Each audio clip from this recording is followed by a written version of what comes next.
ఏపీలో కూటమి ప్రభుత్వం హామీల మీద దృష్టి పెట్టాలని హితవు పలికారు శాసనమండలి ప్రతిపక్ష నేత బోత్స సత్యనారాయణ. మొన్న విజయవాడలో వరదలు వచ్చాయి.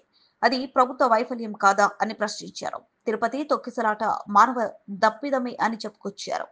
వైఎస్ఆర్సీపీ ఎమ్మెల్సీ బోత్స సత్యనారాయణ విజయనగరంలో మీడియాతో మాట్లాడుతూ ఎన్నికల సందర్భంగా ఇచ్చిన హామీలపై కూటమి ప్రభుత్వం దృష్టి సారించాలి. హామీలను ఖచ్చితంగా నెరవేర్చాల్సిందే.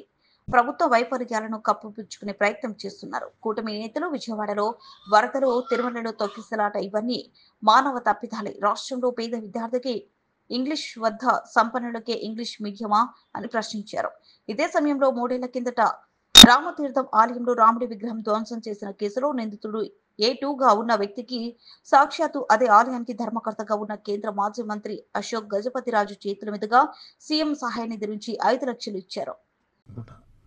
రామతీర్థాల్లో దేవాలయంలో కొండ పేరున్న రాముడి విగ్రహానికి వచ్చి ఆ రోజు కొంతమంది దొండలు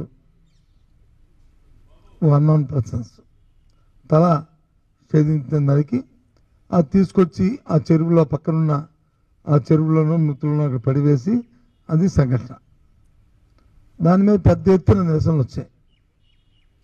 ప్రజా సంఘాలు కానీ ఆధ్యాత్మిక సంఘాలు కానీ హిందూ తత్వాలు కానీ పెద్ద పెద్ద మత సంబంధించిన వారు కానీ పెద్దలందరూ కూడా సాక్షాత్తు అన్ని పార్టీలు రాజకీయ పార్టీలు అందరూ కూడా దాని మీద స్పందించారు. మేము కూడా దాన్ని పూర్వపరాలు తీసుకుంటూ దాని మీద తక్షణమే ఎవరైతే చేశారో వాళ్ళని చర్య తీసుకోవాలని చెప్పి మేము కూడా డిమాండ్ చేస్తాం. తదుపరి అప్పుడున్న పోలీస్ అధికారులతో ఒక కమిటీని కూడా ఒక ఎంక్వైరీకి ఒక కమిటీ కూడా ఒక 3 అధికారులతో కమిటీని కూడా వేయడం కూడా జరిగింది. వాళ్ళు కూడా పర్యవేక్షించారు.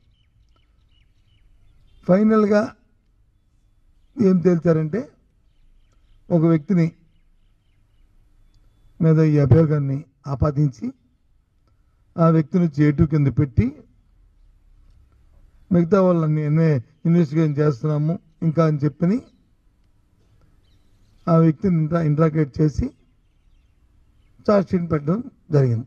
ఛార్జ్షీట్ పెట్టారో లేదు ఇంకా ఐ డోంట్ నో, ఇంకా నాకు ఐడియా కరెక్ట్గా నాకు ఐడియా లేదు. జరిగింది. సంఘటన జరిగి ఎన్నాళ్ళు అయింది? ఇప్పటికి దగ్గర 3 సంవత్సరాలు 2.5 సంవత్సరాల పైన అయింది. మొన్నటి రోజున ఆ కేసులో ఉన్న ఎవరైతే A2గా ఉన్న వ్యక్తికి సాక్షాత్తు ఆ దేవస్థానం ఎవరైతే వంశపారంపర్య మరి చైర్మన్గా ఉంటున్న అశోక్ గజపతిరాజు చేతి మీదుగా స్థానిక ప్రజాప్రతినిధులు అందరూ కలిపి 5 లక్షల రూపాయలని ఎవరైతే ముద్దాయిగా ఉన్న వ్యక్తి ఉన్నారో అతనికి ఇవ్వడం జరిగింది.